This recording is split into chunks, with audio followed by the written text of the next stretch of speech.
Hey everyone, welcome to the podcast. I just want to let you know before we got the ball rolling that there is a little bit of construction going on near the studio today, and there may be some distractions in the background, but we hope you'll sit back and still enjoy the podcast today.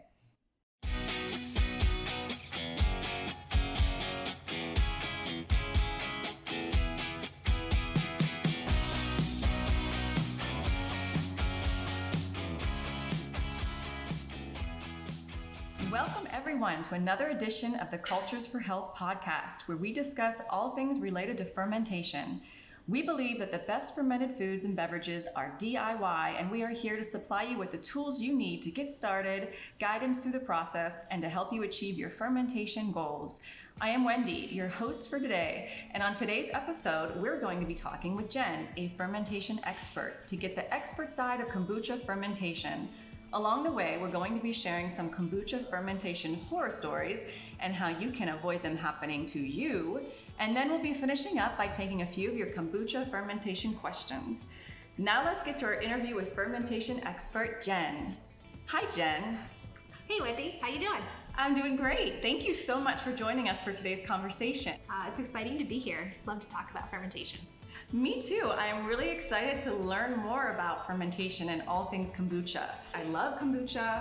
I've drank it a lot throughout my life, but I know nothing about the process. So I'm really excited to learn about this today. Great. So let's begin by talking about Scobies. Besides it being a really cute name, could you tell our listeners out there what exactly a Scoby is? Sure. Scoby, and it's written S-C-O-B-Y, and we tend to always capitalize that as you know, it's kind of an abbreviation. So it stands for a symbiotic culture or a symbiotic community of bacteria and yeast. And so what that really means is that it is your primary element for brewing kombucha, and it is the means to which all that good fermentation and probiotic happens. Wow, I never actually knew that Scoby was an acronym before. I just thought it was a really cute name for something not so cute. So speaking of not so cute, what does a Scoby look like? So for the first time kombucha brewer, the Scoby might be a little intimidating when you see it. It is, I guess, sort of slimy, maybe a gelatinous mass. Some people describe it as mushroom-like, although it tends to be a little whiter in color. Sometimes it can be on the brown side or darker brown, depending on the age. And so they tend to take on the shape and size of the container in which they are growing in. So if you're growing your kombucha in a round, let's say mason jar type product, it's going to be round and it's going to kind of fill up that space. So yeah, you might want to Google it as well, just so you know what you're getting into if you've never seen one before. That's a really good tip. Okay, so how does a Scoby work in the kombucha process? Well, a Scoby is a living, breathing thing. And so that's what it's taking in the nutrients of the tea from the kombucha, and the byproduct after it digests all of that is your probiotics. It's a little bit of CO2. It's a very tiny amount of alcohol, and of course, so it just keeps kind of growing and eating and respirating as it goes. So yeah, you can't really brew kombucha without your Scoby. It's kind of the primary piece, and it works really hard in order to make this process happen. So if I wanted to brew at-home kombucha, how would I select the right Scoby?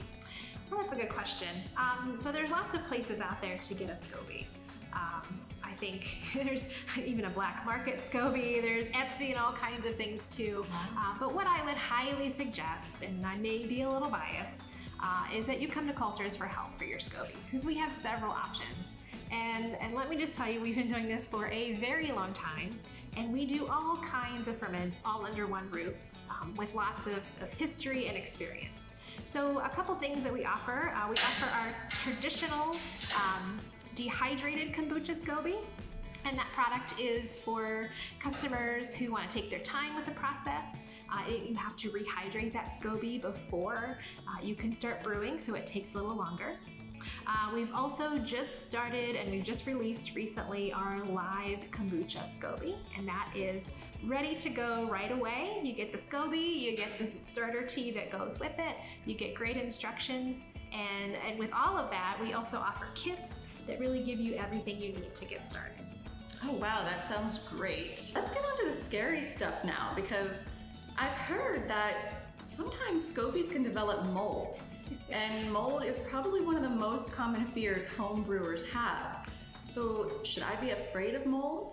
Well, I would say don't be afraid of anything. I think we just have to go with it, right? So there's a couple things that are important to know when you're fermenting anything, not just kombucha, but anything. So the environment that your fermentation is happening in is really important.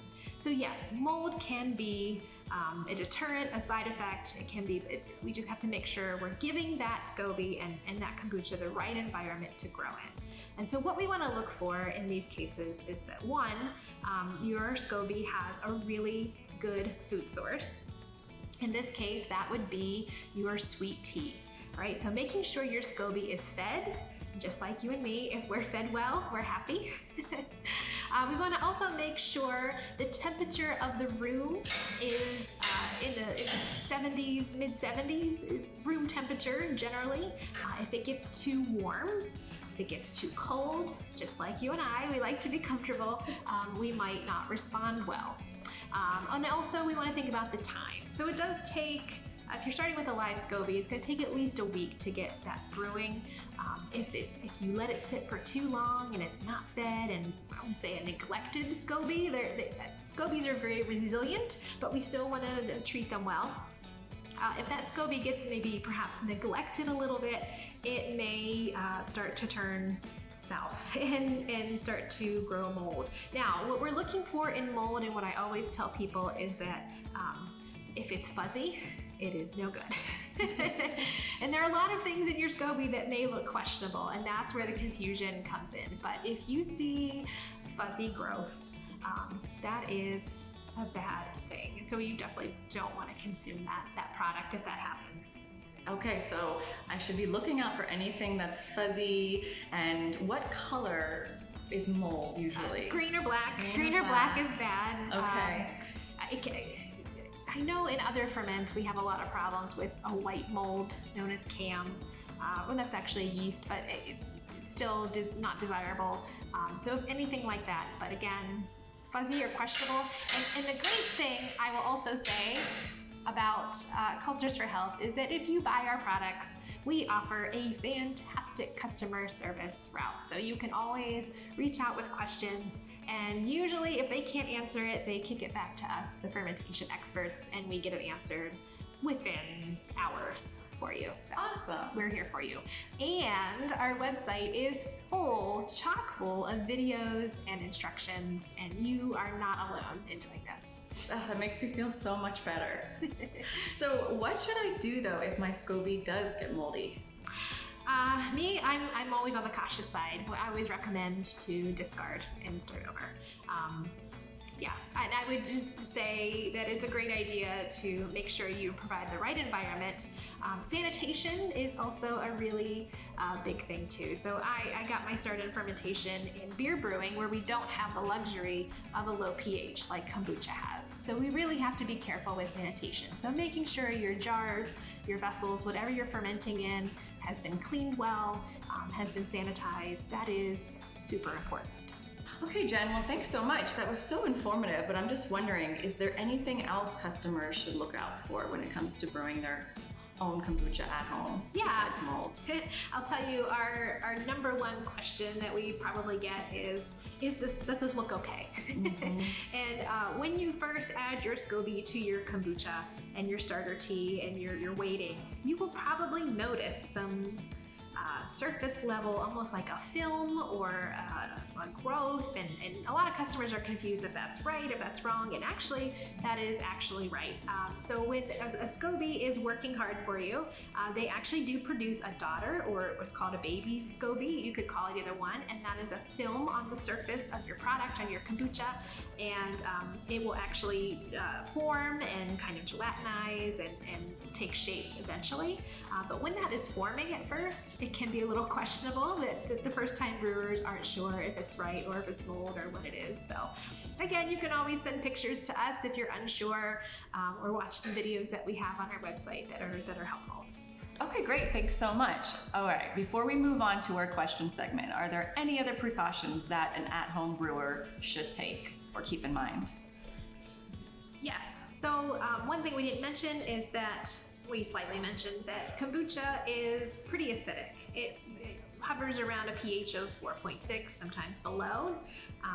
And so we always recommend that it's not brewed in containers that, of course, may include lead, which I doubt most people have, but you never know.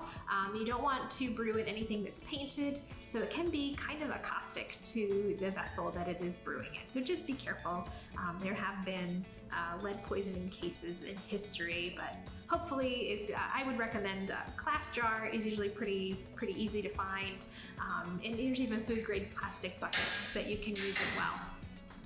Okay, so glass or plastic, but glass is preferable. Sure, yeah. All right, so are you ready to move on to the question segment? Great, yeah. We had some fans write in to you and they wanted to hear from you directly with some kombucha fermentation questions. So here goes number one. This is from Margarita. I wanted to ask if I can reuse the jar from my first ferment without washing it. So basically, after my first ferment is finished, to be able to just move the Scoby and culture starter into the bowl. I would always recommend re-washing and re-sanitizing your fermentation vessel in between batches. Yes, you can kind of keep it as a continuous brew though in your jar. You can keep pouring off the kombucha that you've brewed and keep adding tea to it. Important to this is if you're making tea, you're going to be heating water, which is good for dissolving your sugar, but you don't want to add really super hot water to your Scoby. It can be harmful. So make sure you cool that tea down before you add it back to your product. Okay, thank you, Margarita, for that question. And what about this next question? This is from Julia. Hey Jen, just a question. I'm doing my first fermentation and I have another Scoby growing on top. There seems to be quite a bit of bubbles underneath it and to the side, and orange-brown film under it as well. Is this normal? I would say yes. I would say, that's your daughter forming or your baby Scoby forming. Your bubbles are normal as well. As your Scoby is taking in nutrition as it's fermenting, CO2 is one of the things that will be kind of released in the fermentation process. It doesn't get effervescent or super bubbly. It will do that if you bottle your finished kombucha. So that is normal as well. Thank you so much, Jen. All right, we've got one last question. This one is from Dan. In my bottled second fermentation, there was a tiny slimy blob in each one under the surface. I bravely removed and drank the very delicious booch. But now I'm wondering, was that mold? It kind of looked like little Scoby things, but that's unlikely after only about 4 days in the cupboard before refrigeration. Obviously I'm doing fine, so whatever it wasn't fatal. When in doubt, right? No, that's great. No, actually, yes. Even after pouring off your kombucha, your finished kombucha, you can still have Scoby formation, even if you bottle it. So that it's normal. It's not unsafe to consume it. I know there are people out there that do consume Scobies, both dehydrated, dry, and live. But you probably don't want that in your kombucha brew normally. So it's fine to throw that part out. If you keep feeding it, it will grow. It'll continue to grow a fully developed Scoby. So that's an option too. You can give one to a friend. Oh. Well, that brings up a question of my own. What would happen if you ate a Scoby? I've heard of people actually throwing them in their smoothies sometimes. I mean, would anything happen to you? Would it be dangerous? No, it's not dangerous. It's probiotic goodness, right? So as long as you're okay with the flavor and taste, I say. Could you ever overdo it? If you eat one giant Scoby? I don't know if there's a world record out there for amount of Scoby consumed, but hey, we'll have to figure that out. All right, Jen. Well, this has been a lot of fun. And so with that, I want to thank Jen for so graciously being with us today, and you, the listeners, for joining us for another episode of the Cultures for Health podcast. If you are interested in brewing your own kombucha from home, visit our website, culturesforhealth.com. There you will find cultures and kits for purchase, as well as quick tips and recipes to get you started on your fermentation journey. We will see you next time. Thanks again, Jen. Thanks, Wendy.